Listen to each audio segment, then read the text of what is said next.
Hey there, folks. I'm Isaac, and I'm a level 74 gnome warlock. And I'm Claire, and I escaped the Mars. And this is Make That Game, where we pitch the latest, the greatest new video game ideas that won't ever get made. Folks, we're on episode 120? Nope. So close. 119? Yeah. We're on episode 119, and I still hesitate during the... Yeah. Because I always, am like, it's banter time. Well, it's never banter time. Well, it is banter time. Right now it is. Yeah. But when I say I'm X and you say I'm Y, right. I always have the urge to banter, and I have to stop myself. So there's always that pause. Maybe it's not always, but I do feel like often. Yeah. To always. There is a pause, and sometimes I do the banter. Yeah. Intrusive thought, and somehow 120 episodes in, we're still doing it. Somehow I'm still doing it. I don't know. I'm sorry, everyone. I think it's fine. But it's part of your charm. Yeah, that is true. I am very, very charming. I have so many charms. And if you say every negative thing is part of my charm, oh boy, I'm very charming. It's almost like I have no negative qualities at all. Wow, I don't have to work on myself. Where this is going anymore. Where this is going is, hi, we are a game design podcast. Yes, we are. And if this is your first episode. Right, and we talk about game design, and we pitch game design ideas to each other. Yeah, that's the first thing that we do. After some banter. After you're the intro. You're in right now. So if you're looking at a map of the podcast, you are here. This is banter time. Yeah, we did intro. We're wrapping up banter. We're moving on into pitches. Okay. So when we pitch, we have recently been doing themes. I like Last them. week's theme was snow. I was gonna say snow, but I was like, I need to get some host interaction going on. It's it's late at night for us to podcast. Yeah. We're usually an afternoon, morning podcast. Right now it's very late. So this week's theme is Mars, because we did an escape room this weekend. The planet, the Greek god. Could be whatever you want, but the theme is Mars. But the escape room, I just want to talk about the escape room really quick. Those are the only two things Mars could be, right? Mars bars, Mars candy. Oh, the candy. There we go. Okay. Mars. Anyway, we did an escape room. It was called Escape from Mars? Project Mars. And we had to escape a failing station. Yeah. And it was very fun and very good. Granite State Escape, if you're ever in New Hampshire, check it out. Yeah, it's a good one. We've done almost all of them. Yeah, but they're going to open a new one. The good escape rooms usually do some rotation. Anyway, so that's where I got the idea for the Mars theme. But do you want me to go first, or do you want to go first? Oh, I thought you were leading into your... Oh, okay, I can do mine. Yeah. What's funny is I was going to pitch one about Mars rover, but then I was like, this feels very familiar. So I looked it up, and in episode 72, you actually pitch a game about a Mars rover. Well, it wasn't a Mars rover, but it was inspired by the Mars rover. I don't remember that at all. I remember it I hope very I don't vividly. That. So I couldn't do that because I was like, that's already a game we've pitched. Okay, good. Yeah, no. I'm just too good with my ideas. Instead, I want to make a kind of RTS, I think. Real-time strategy. Real-time strategy. My favorite genre, basically. But I don't know if this works. Okay, so let me explain. Ever since I've been very into space as a kid. And ever since I can remember, we're always about 10 to 30 years away from going to Mars.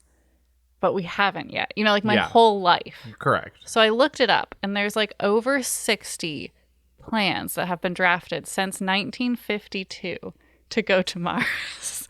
With varying end dates all the way to 2050s. And we still haven't done it yet. And we still haven't done it yet.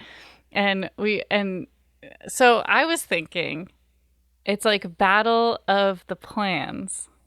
Which plan is going to finally get us to Mars? But I didn't want it to be a too businessy, red tapey. I don't want it to be a talkie game. Okay. And something about the mechanics of a real-time strategy made me think maybe that's what it is. You're two government agencies with you're fighting another government agency with a different plan. Wait. Help me out. It's like the moon race? It's U.S. versus Soviets? It is kind of like that. SpaceX versus NASA? But there is like a like documented list on Wikipedia of every single plan, so you could like build like an army based Are those on like the those plans. factions? Yes. Are you thinking? Okay, so it's not like necessarily SpaceX versus NASA. It's like Like I wrote this plan. okay, well, And some okay. plans I'm not sure what the gameplay for that would look well, like. how would it look if it was SpaceX versus NASA? It'd be the same. Well, in that more cleanly maps to like factions in real-time strategy games where like okay, just as an example, Age of Empires is well, at least Age of Empires 2 and 1, I guess, are games where for the most part the players have the same pool of buildings and units that they pick from, but depending on like which faction they choose, they get access to certain they might lose access to certain buildings or units, and they gain access to certain other units and buildings. So, like, if you're British, you get bonuses to archers, and you get access to the unique unit longbowmen. If you're French, you have better knights, Yeah. and you have access to throwing axemen. Well, So that's like a SpaceX faction. Like you'd have like scientists. If this was like a true RTS, you'd have like the same pool generally of buildings and scientists, but you would like base different strengths. Like maybe NASA as a faction, like they have this kind of mini game where they have to do like government budgeting, like they have to bid for budgets and stuff, and there's like more red tape. But because SpaceX is like a private company, they have a different like they don't have to engage with that. They have like an investors mini game or something. I just feel like we can do that with the list of 62 different missions to Mars that have been planned. Well, but like what does picking and enacting one of these entail as far as gameplay goes? I think it's so I think it's you're right that there's different resources involved with them, but you are like battling for like money and like public favor, I guess. Okay, But I think it'd be funny if it was an actual battle though. Okay. I said I would need help. It's not like 100%. Okay, well that's why I'm trying to walk and talk through it. Because okay, you pick one of these plans, but to me like it feels like if you pick a plan then that is like there's no decision points among that plan. The plan is already written out for you. Like you as a player aren't enacting or yeah, there's like not really anything to enact except for okay, maybe you pick a plan and it's like all right, build 7 scientists and construct 10 or gather 100,000 gallons of jet fuel or something. Like it gives you your gameplay goals, I guess. how is that different than like NASA versus SpaceX again? I'm sorry. Because you like in that sense you would still be the one you would be like free forming a plan as you Oh, go. okay. Well, I mean that could still be fun. Right. You wouldn't be basing What you're doing off of those plans. I just would want there to be more than just 2 things. I mean, there's NASA, SpaceX. You could also have the Russians, Indians, Pakistanis. I think no, Pakistan. I think Pakistan has a space Boeing program. wants to go to Mars. Okay. That's suspicious. Don't do that. So like yeah, there's like and you could also like make up. Well, you probably want it to like have some kind of basis in reality. Doesn't like Bezos have a space company going to Mars or something? I don't know. I wish aren't all the billionaires racing to Mars? I just wish that this list were a little more detailed. Because I assume most of those plans. Mars Project. That was the first one. Oh, but I figure most of those plans are like from NASA. Right? A lot of them look like they're international. Oh, okay. But some are not. Some are from NASA. A lot during the moon time were from NASA. So it seems like maybe certain ones have like already like nominatively failed. Oh yeah, well pretty much like I don't know. I was just inspired again. I was inspired because I've been seeing them like fail for my whole life. Oh yeah. Like we were supposed to be in Mars by any time between 1965. And this is for crewed missions to Mars. We missed that deadline. And 2021 is the most recent deadline that we passed. The there's a couple coming up. When you said crude, I imagine CRUDE. No, I was like, what does that entail? Has a crew. Yeah, no, and This is it a clicked list. with me. Yeah, but because obviously we've been to Mars with rovers, or like unmanned vehicles as well. But a crew with people trip to Mars has been planned anywhere from 1965 to 2038. yeah, wow. But I think the fact that they failed shouldn't factor into the game. Like it's Okay. like Okay, well, I mean, because like if you're looking at it from like you pick a plan and like play through it Yeah. perspective, like the No, ones I that think- have already failed. well, yeah, we'll just do pick an agency and try to Okay. get to Mars. But I think the funny thing is though you can beat out your enemy agency, I think it should be still very difficult to actually quote get to Mars. Like to actually launch your rocket. You can win and still not get to Mars because clearly that's a challenge. Correct. Okay. Okay. So I'm imagining that it plays a lot like Age of Empires or Command and Conquer, like one of those kinds of RTSs.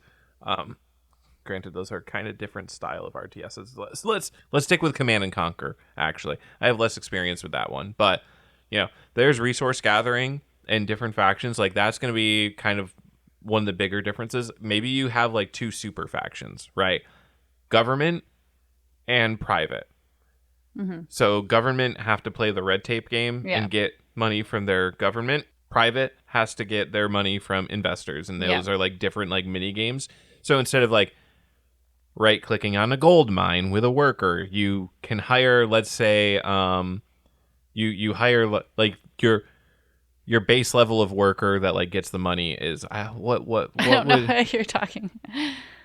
Like there are people who go out and they like look for the grants, and they Yeah. are the people who are like interacting with looking for like in a private. There's the people who are looking for investors. Yeah. And Like I guess salespeople. Yeah. So like you hire them as like your basic worker unit, and like they are the ones that like passively earn you money. In addition to like you also have to at some point engage with like this kind of mini game screen. Yeah. And then, so you want it to be an actual, like, literal battle? Yeah. Like, people dying? Yeah, I mean, yeah, like it would be like more metaphorical, but they still would on screen. What I'm imagining now is like the Anchorman newscasters battle. I haven't seen Anchorman except for one time a long time ago. Oh, well, there's one point where like a bunch of like different news stations, like crew, all meet up, and it's like a tense standoff, and then they just openly like start fighting, but it's like ridiculously turned up to like 100 comedy fighting, like a guy rides in on a horse, and there's like a trident, and so like that kind of like this isn't actually how it works, but like okay, SpaceX gets cavalry with tridents for some reason, like like there's some level of reality in like how you're getting money and stuff, and then it's just like, okay, now it's ludicrous. This is a metaphor for something. You figure it out.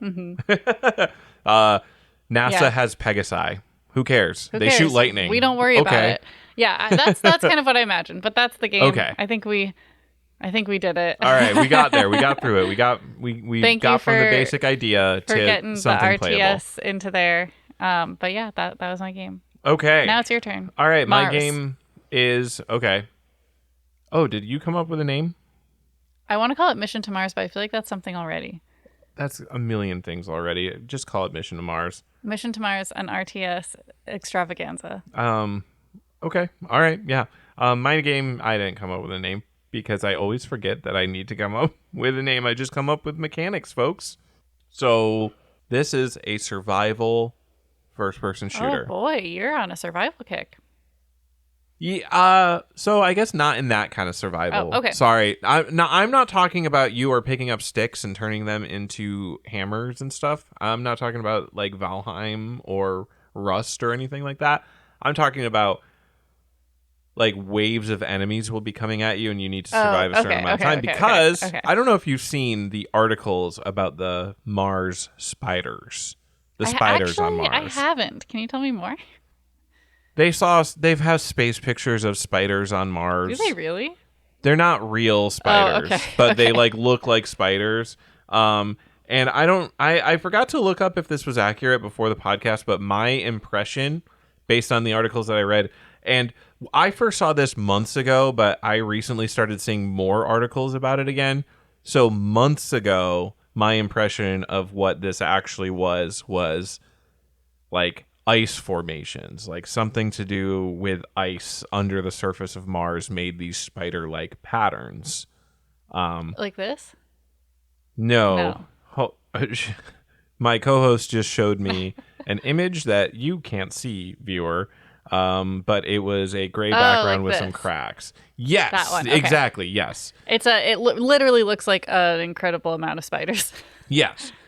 So while you're there, can you look up to see if my ice thing is correct? Because kind of the whole basis here is It's areniform terrain. It says this is from livescience.com.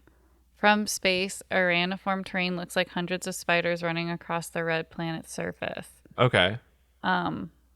Yeah, I'm trying to araniform being like arachna. figure out Yeah. what it is. So if you want to keep talking, I'll chime in once I find the part of this Okay. article that says what it is. So the basis is you are like a Mars explorer. You have a spacesuit. You also have various guns. Your thing is you go around to various spots on Mars. You shove a water extractor on the ground. So phases. Phase 1, you are searching the surface of Mars using a variety of vehicles, starting off on foot, but eventually you get like a buggy and then like a glider and like various different things. I figured you're right. It is ice. So It it is- says the spiders form when carbon dioxide ice on the planet's surface suddenly turns into gas without first melting into liquid. Okay, yeah. So what I'm doing is taking ice a little more literally, Yeah. like liquid water is or water fine. ice, but the idea is you go to these spots on the planet's surface using these vehicles. You have like a scanner that scans like how much water is, and your goal is to get a lot because you need to give it to your colony for their survival. And Yeah. that is also like the resource for buying upgrades and stuff. Like the more water you give your colony, the more resources they have to spare for finding more water.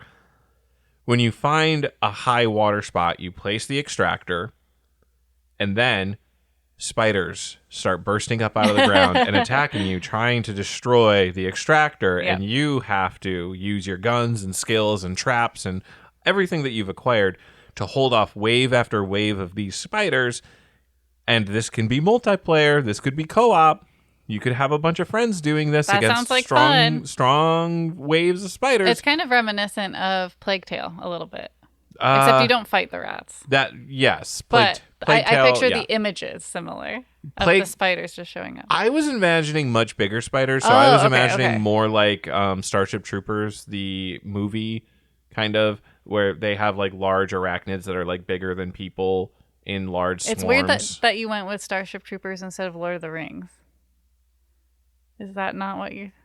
Huh? Oh, like Shelob? Yeah. No. No? No, because that's one spider. I'm talking about hordes. Right, but for size. Well, Shelob is also like the size of an elephant. No, No? not according to Rings of Power. Is Shelob in Rings of Power? Yes, we we saw that. Oh my god. Okay. Shelob was like this a little bit smaller than a Numenorian man. She just looks really big because she's with hobbits when we see her in the first That's one. true, and she's also like 1,000 years older. yeah. But okay, all right, okay. I'm sorry. But you've seen Starship I have Troopers. not. You haven't seen Verhovens? We're watching Starship Troopers. Oh my god. That's why I was like, that user reference I know. I'm sorry. Okay. I have no reference for like describing this swarm that I'm No, imagining. I imagine. I know Except what a for, like, swarm of spiders look like. Really, what I'm describing actually is Helldivers, the video game that already exists, because they do have bug swarms. They're just not. You're not doing it to. You're doing it to extract oil, not water. In a lot of ways, this game probably is very similar to what I haven't played Helldivers or Helldivers 2, the more recent one, but anyways, I've gotten too far away from the point. You kill waves and waves of spiders. Yeah. It gets water. The water extractor turns into a flying drone, flies back to the colony. You're able to call in upgrades and reinforcements and stuff. And your goal is to, if you follow the storyline, wipe out all the spiders on the planet and make it safe for human colonization, which, maybe is not good. Maybe the spiders deserve Mars. But and maybe they don't deserve to get colonized. We colonize do the colonizing video games so game. often, mostly because I love RTSs, and this one isn't even an RTS. What's my excuse this time? I'm just an intrinsic colonizer, and I need to work I through just it. made a real-time strategy that wasn't colonizing. Because you You're don't right. even necessarily get there, never mind colonize it. So. Yeah.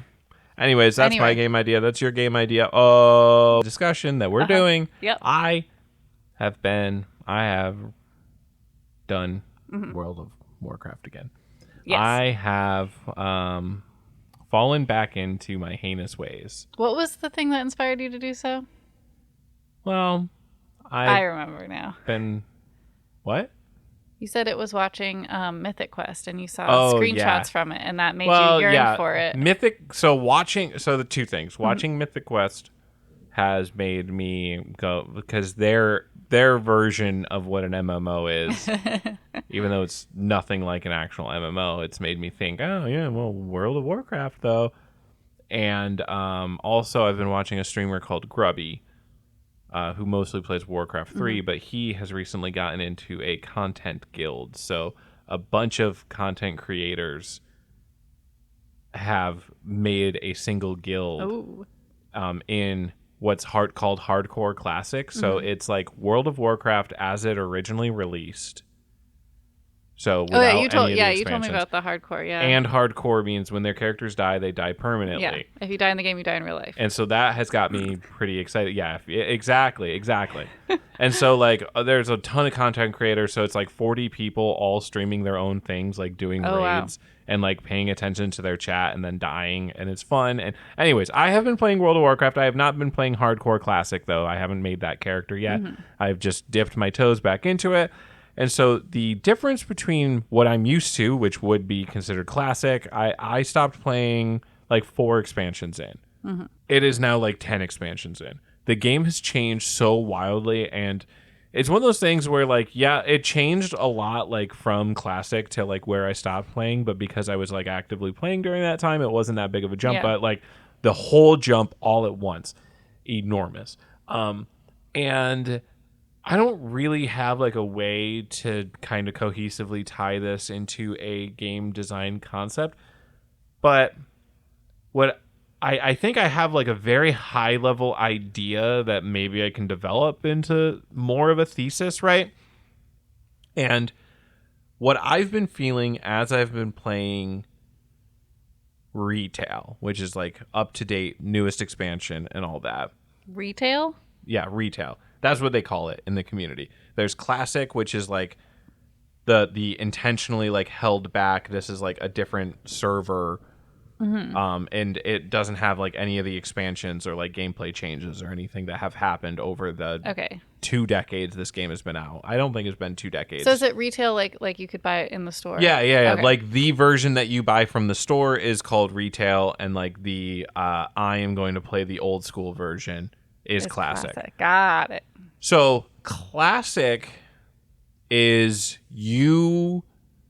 This is kind of going to be high level, high concept, metaphorical, but in Classic, I feel like, or I felt like I was the adventurer. I was going around. I was crafting my story. I was finding things. I was driving. I was the one in control of what was happening. Playing Retail has felt like more like I am being guided. I am on a tour. The game is trying to show me so many things and like almost curate my experience. Can I? Oh, go ahead. Yeah, no. Oh, I wanted you to finish your thought, or is that the thought? It was probably my thought. What were you going to say? I was just relating it to games I've played, actually, I feel like. And I actually can tie in Oracle of Seasons. Oh, okay. Because I played Echoes of Wisdom, which is the newest Legends of Zelda game. Yeah. And then I played Oracle of Seasons, which is one of the older Legends of Zelda games from Game Boy. And my God, the difference in hand-holding. Echoes of Wisdom, it does feel like a tour of the game. Like it is like it hand-holds you so much. Yeah, so I guess this is just like, this is how game design has developed. This is like a microcosm of like overall game design trends as time has progressed. Like, yeah, games are more trying to show you what it has to offer more than letting you discover what it has to offer. Yeah. Yeah, and I think that makes it harder as me being the someone, as someone who started playing this kind of video game later in life. Yeah. Because I got used to like that hand-holdy method. Yeah, and you then, started more in a modern era. yes, if you will. And then when I go back, I scream. Like I You get frustrated. I was so frustrated. Oracle of Seasons makes me want to throw the Switch out a window. Don't do that. I won't because I love the games, but that's where Kirby lives, so I can't throw that out the window. No, we need Kirby. Kirby also made me Kirby's very Dreamland. The first game makes me so frustrated. Kirby's game, but still had fun. Yeah, and like just as an example for the World of Warcraft heads, like what I'm talking about is like I have been leveling from 70 to 80, which is 70 is like where the character boost brings you up to. It's like the start of the current expansion. 80 being like the end game of the current expansion. It gives you like minutes of cutscenes. Like the original World of Warcraft didn't like classic didn't have cutscenes. Oh, really? Like it had moments where like characters around you would like talk and they would move from point A to point B and like little speech bubble would come up, but like this is fully voice acted. This is, you don't have control of anything. You are watching characters' mouths are moving. That was something that didn't happen before. Like they would do like an animation where their arms would move and their heads would nod. Yeah. And then a speech bubble would appear above their head. But this is like fully voiced, fully animated. Things are happening. You are like railroaded into like oh, the city's being invaded. You have to like find your way into the sewers. Oh, you have to rescue 3 people from spiders in the sewers. Oh, you have to like, and then like after it, I think I played for like an hour before I could like do my own thing. Wow. That's a lot. And yeah, once the quests went off the rails a little bit, then still you have like, you always had like the story quest where like you would, well, even that, not really. Like Classic didn't really have like story through lines. Like each area might have like a story through line, but there wasn't like the story of the expansion leading you from area to area. It was like in Westfall there, which is a zone in the game, there's like this backstory of militant farmers going as bandits, and like the culmination after you help like the people in the area like fight off these bandits, and then you can eventually like go in the dungeon and defeat the leader of the bandits and kind of rescue like the people of Westfall. But that's not so much like a storyline in the same way that like retail is doing it, where it's like follow this character to this village and help him recruit the leader of the village, and then the leader of the village has like 3 tasks for you to do, and then you go back to the main city. And in addition to that, it's also got like a million new things on the mini map where it's like, here's a treasure chest, here's where one of the rare monsters is. Go fight that rare monster. In Classic, rare monsters, you found them and you were like, a rare monster? Oh my god, that's amazing. And most of the time they would like kill you. The clown. Yeah. That's one of Isaac's NPCs for D&D. Yeah. I'm not going to do any more Tusslefuss voice because I don't think I can conjure it with my sickness. You said you wouldn't. But yeah, there's just so many things like coming at you at all times. It's like, oh, here's all the pop-ups. Here's like world events. Like, oh, the kobolds have started attacking. Clear out 500 kobolds. All the players in the area are contributing to the goal. I don't know. It feels wild, and and all of the abilities, like the way that you used to play is like, I was a warlock, right?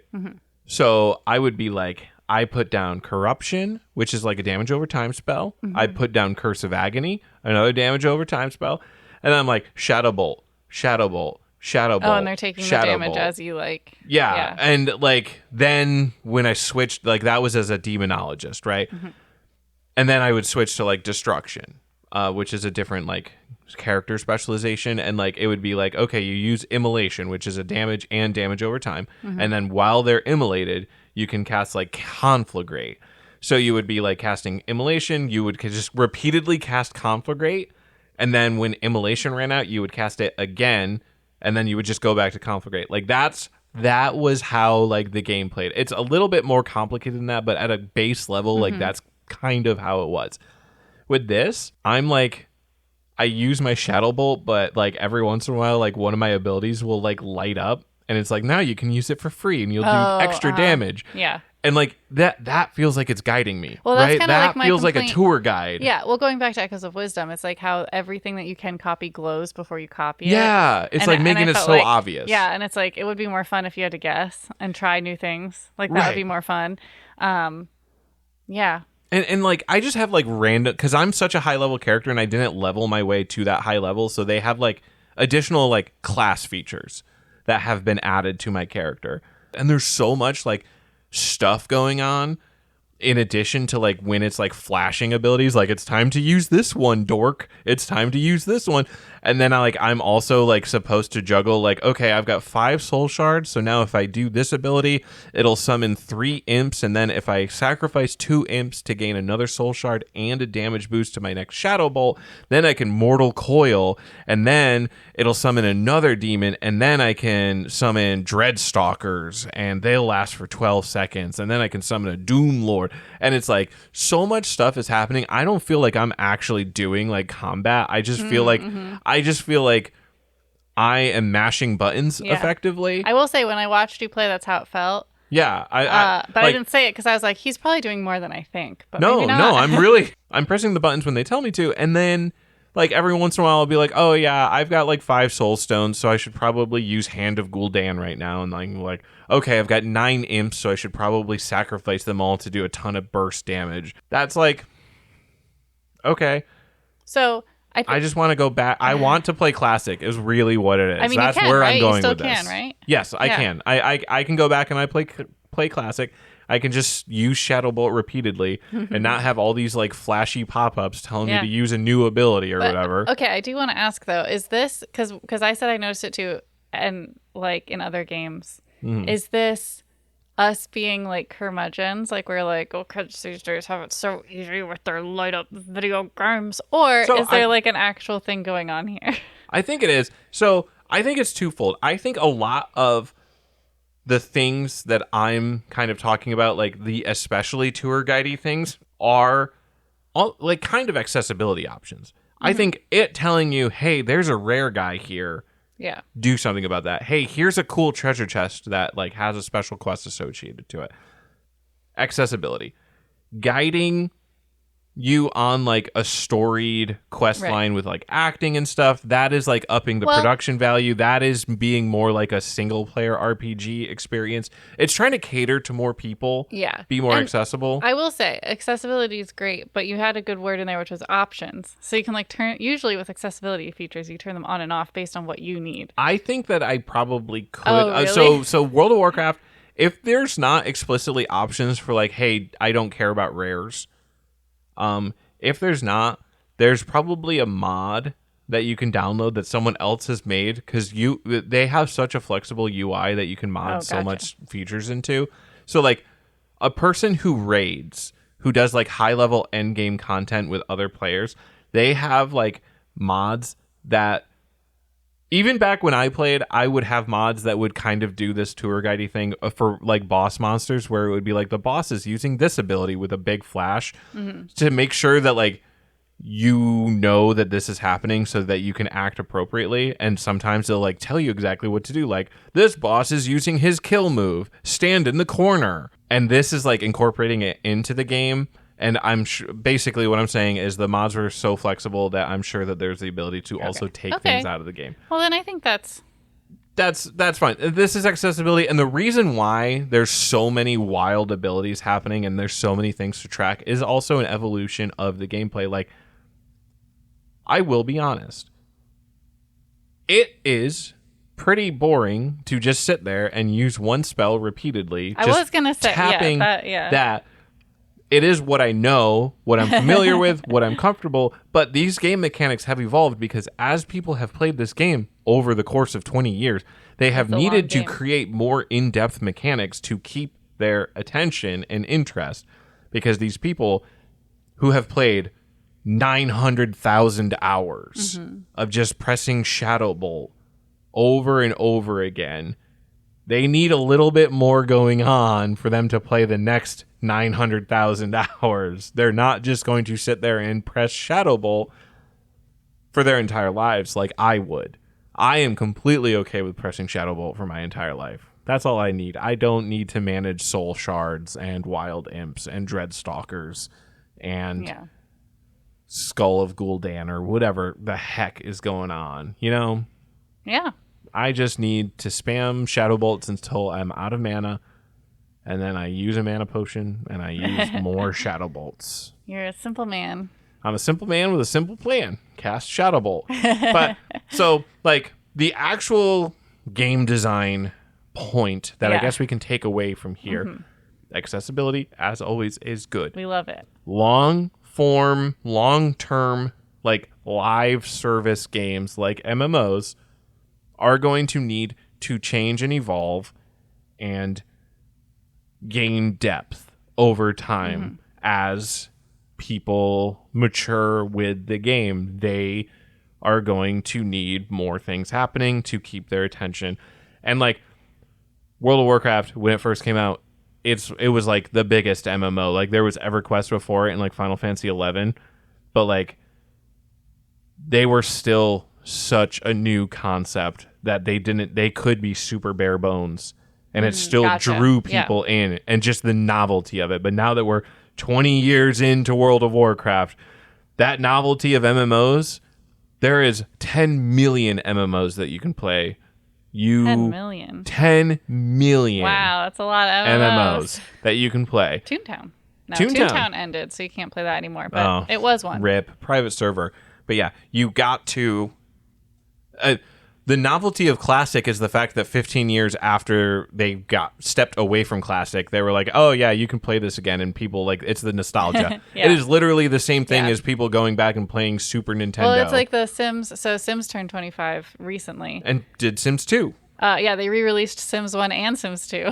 Wow. So, and people are hype about it. An Animal Crossing streamer that I follow on Instagram or whatever, my Animal Crossing account that I posted like 6 times on, started doing Sims 2 with that release. I thought you were... So, okay, should I start doing Sims 2? This is a different thing, but... We can talk about that offline. Should I go back to Sims 2, folks? Maybe. Oh, also, so I think that's our discussion. Anything else? No, I'm done. I think that's good. Okay. Before we jump into the rapid fire round, I did want to, I guess I'll ask you live, when do we want to do our February stream? Because February's fast ending. February's a short one. Oh my God, it is short. How about this weekend? No, is that too soon? Next weekend. I mean, we next could. weekend? 22nd? Oh, yeah, the 22nd. 22nd's good. Do we normally do Saturdays or Sundays? Saturdays. Okay, 22nd. 22nd. All right, the 22nd. 22nd, y'all. 22. That's... Anyway. Okay. So we will be live streaming on the 22nd. Okay. It is time for the rapid fire round. That is when we generate 3 random words. We come up with a game idea based on those 3 words. We come up with a name for that game, a gameplay loop, and most importantly, we only have 5 minutes to do that. Are you ready with the timer? Not yet. No. Okay, I got it. 5, 3, 2, 1, go. Why'd I skip 4? I don't know. Oh no, bread. Why do we always get... We've gotten bread before, but I don't feel like it's like super... Okay, I guess I just feel like we have a lot of baking games. Anyway, bread, entertain, colorful. Okay. Yeah, I'm listening. Bread, baking, circus, show. Circus. Yeah. I like the circus. There is an audience meter. Yes. So, okay. Yes. I don't know if you've ever played or watched like Tony Hawk, but one of its things is like you do tricks and you get like an energy meter basically. Mm-hmm. And the more maybe I'm not thinking of Tony Hawk. Maybe I'm thinking of a different skating game. But anyways, you do tricks. It raises a meter, and your goal is to keep the meters high as possible for as long as possible because it's like a score multiplier, basically. So not only do you have to make the bread, but you also have to incorporate tricks without messing them up So using you're different like key a combos. Circus baker. Yes.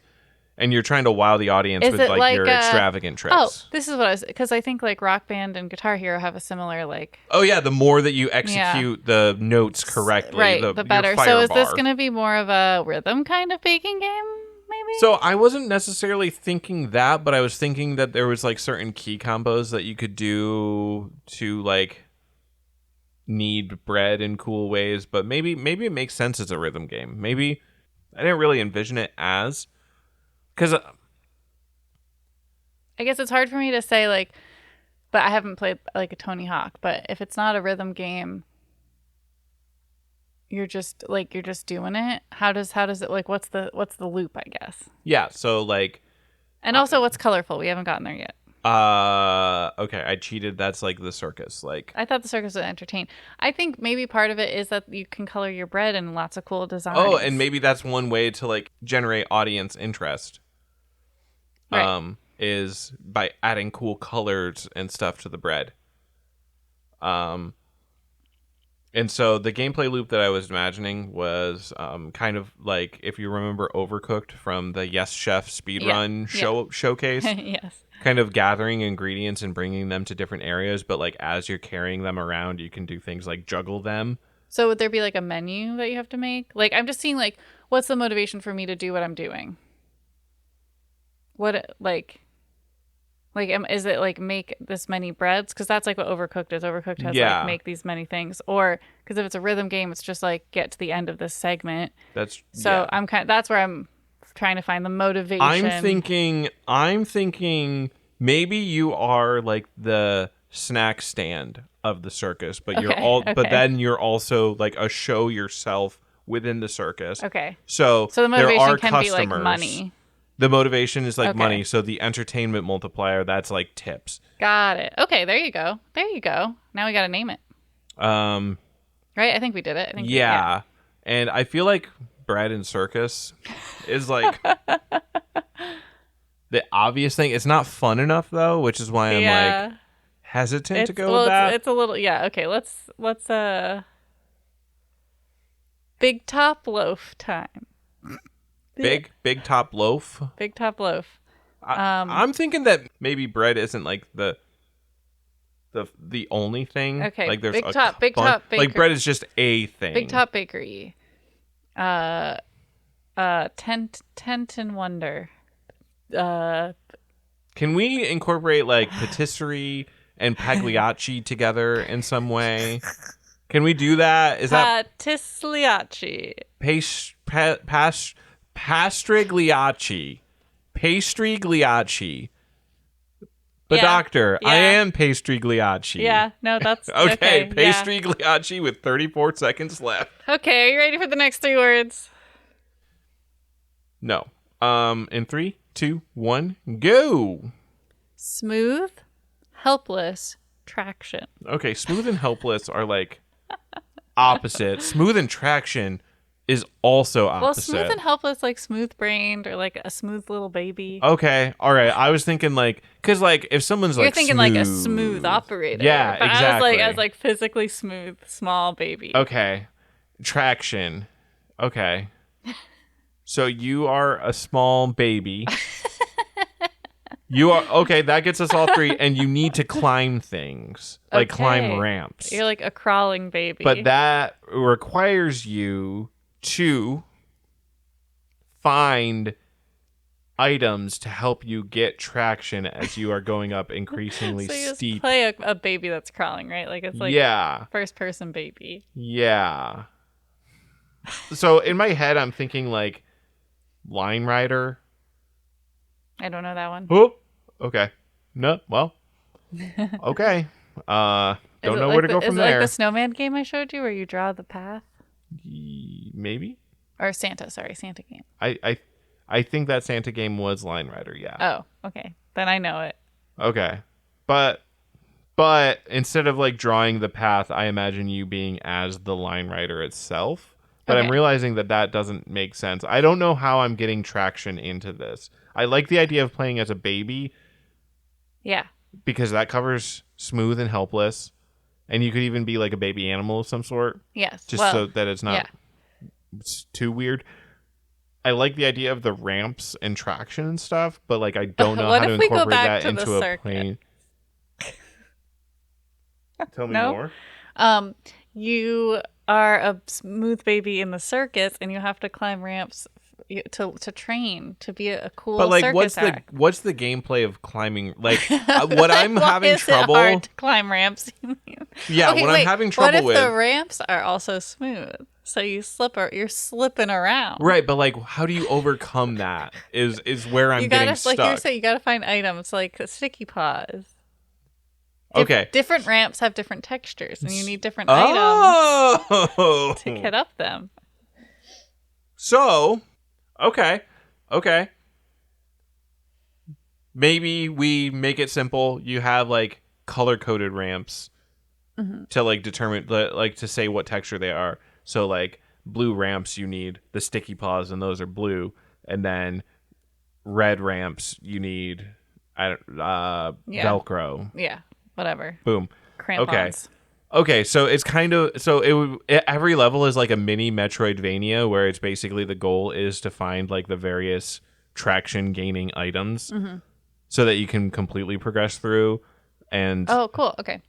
and yeah, so like mini Metroidvanias, because I don't want the whole world to be like massive interconnected, but I want it to be a level where it's like, okay, this one, so you get up a blue ramp, like you start, there's like a yellow ramp, and then you can like access a different area, and it gives you or like a blue item, which leads you to a blue ramp, and then you get a yellow item, and you're like, oh, that was at the beginning of the level, and then you go back. Yeah. So like that kind of Yeah, no, I gameplay see, loop. I see. And so it's now we need a name. Oh, It's okay. baby ramp climber. Baby's first ramp. Baby ramp up the baby. Learn them up, kids. No. Learn them No, up, kids. My no, first climb. No, because it's not a learn 'em up. We didn't talk about trajectory or math at all. Fine. Baby up 'em.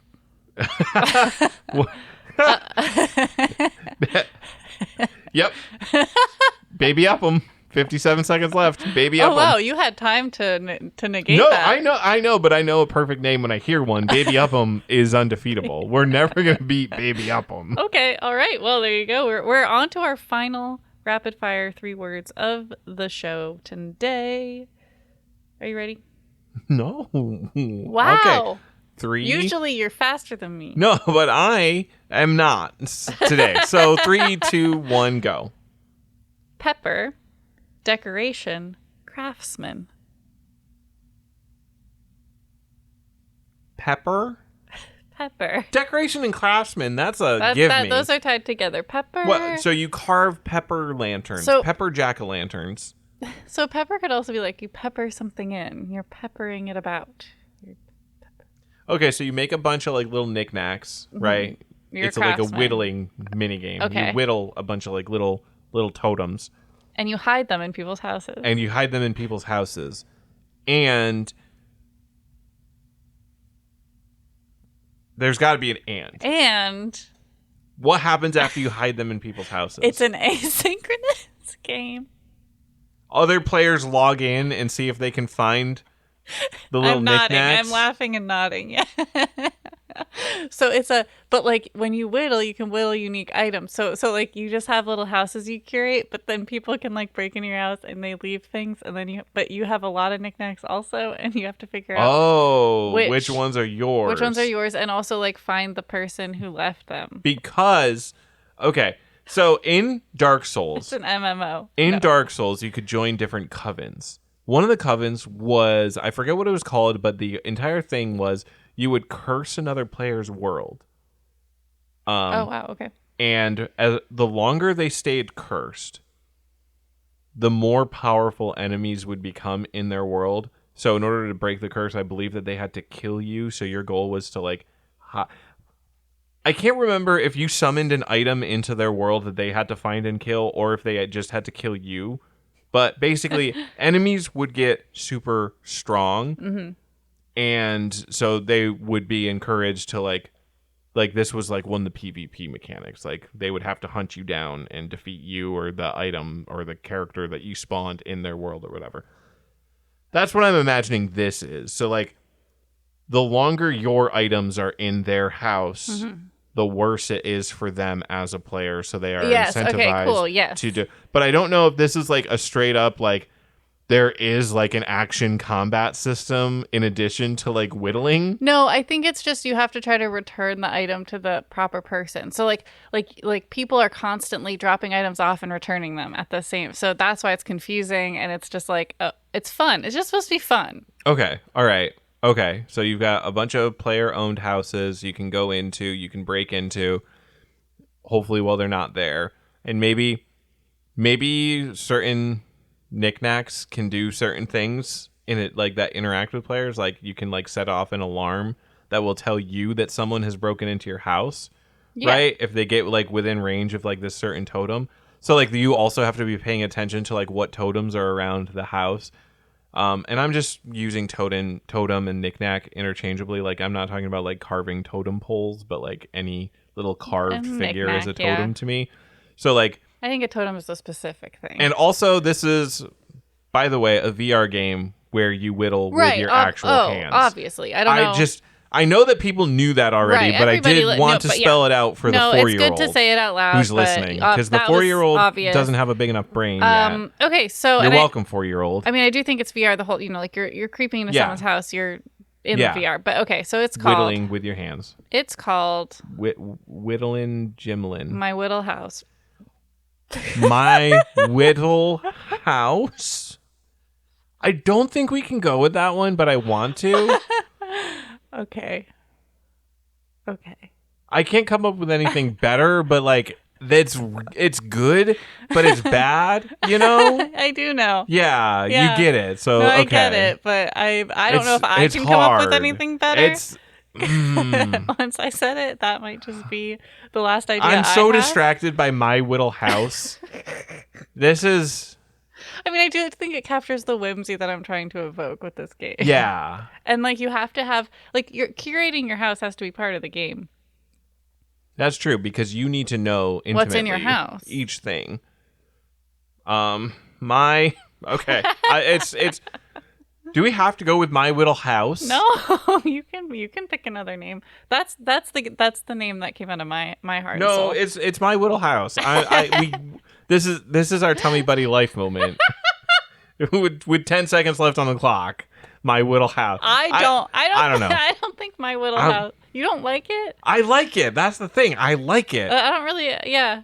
You said you got it. I thought it was because you couldn't. It wasn't encompassing the whole gameplay. Is why you didn't like it. Oh well. Maybe I was wrong. No. I don't know. It's both the best and worst thing I've ever heard. Oh, okay. I gotcha. It's that I'm so conflicted on this. Okay. I don't know how the people are going to handle this. Well, if we had I'm going to say something. Okay. McElroys are babies. They are like babies to us because we basically do the naming of the year every episode three times. No, I know. With time limits. And this year they had to do 2 tries at it with like a total of 3 hours. Yeah, and we also did come up with like 3 very good year names while they were doing it. Yeah. We're calling them out. We're calling them McElroy out. brothers, we're calling you out. Naming the year. Oh, come on. Like, I will say, My Whittle... There's a lot more riding on the naming of the years, but I'm still going to be antagonistic. My Whittle House is so much better than Tummy Buddy Life. Okay? Well, are you sure? I think that they're equal. You think they're equal? I think Tummy Buddy Life... Why did you let My Whittle House win then? If you because think we had 10 seconds left and my brain... Just ended. Ended. Okay. It started and ended at My Whittle House. Well, I'll use Baby Uppums then for the title. Yes, absolutely. You're using Baby Uppums for our title. Because that is the best, simultaneously with the best that I've ever heard. Okay. Like Baby Uppums can never, we're never going to top that. My Whittle House is a product of it being late at night. Yeah. But I think it's still good. It's That's what I'm saying, though. It's good and awful. It's good and awful. It's like a pun. It's like a terrible, It is absolute like Tummy pun. Buddy Life. Yeah. If anyone doesn't know, the McElroys are brothers who do a podcast. They're a different podcast. Should we plug another podcast that we don't have a direct relation I wanted them with? to have Okay. context. We're not going to say the name of the podcast. Yeah. They have to do their own work. Yeah, on go that out there one. and Google McElroy Brothers podcast. Yeah, okay.